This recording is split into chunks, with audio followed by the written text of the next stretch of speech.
The story starts probably 5, 6 years ago when we knew we needed to build a new jail. So the process started of building a new justice center. And we moved the sheriff's office, dispatch center, jail, and courts all into that building. Really, this led to what to do with the unused and vacant space.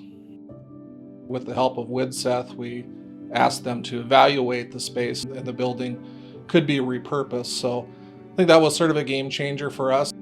Mechanically needed to be redone, electrical needed to be redone, but structurally it was a good building. And we looked at that and thought we could probably save the county about $3 million by keeping this building in place and renovating it instead. And in the end, it looks like a brand new building. When we started, the windows were small and narrow, as they are for a jail.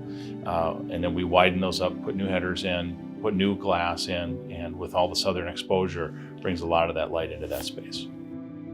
After the decision was made to move public health into their new space, it was sort of a domino effect. How are we going to use our government center space?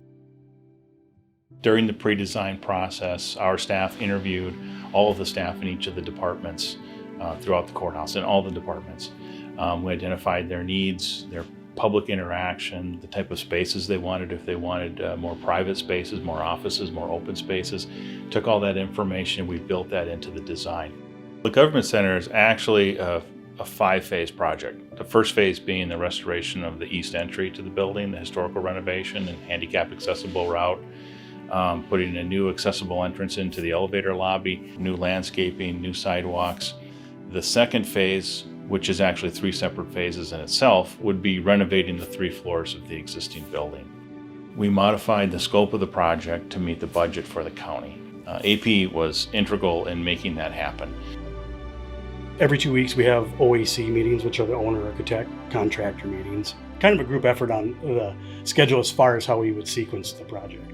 This building is constructed of masonry, precast, so when we do heavier demo, we didn't want to do that work during business hours, if you will, so that 8 to 4 o'clock range. We actually worked from 2 in the morning until 8 prior to people showing up on site. We don't close down. We have to work around the employees coming in every day and the public coming in every day. It was really important to phase the project smartly. We moved our environmental services, planning and zoning, assessor offices into the old courtrooms. We're also working on the lower level, which is our human services department. What we heard from them loud and clear was more confidentiality. Then the last phase is going to be moving outside to a parking lot expansion. In this era of a tight employment market, a good building atmosphere is appealing to employees.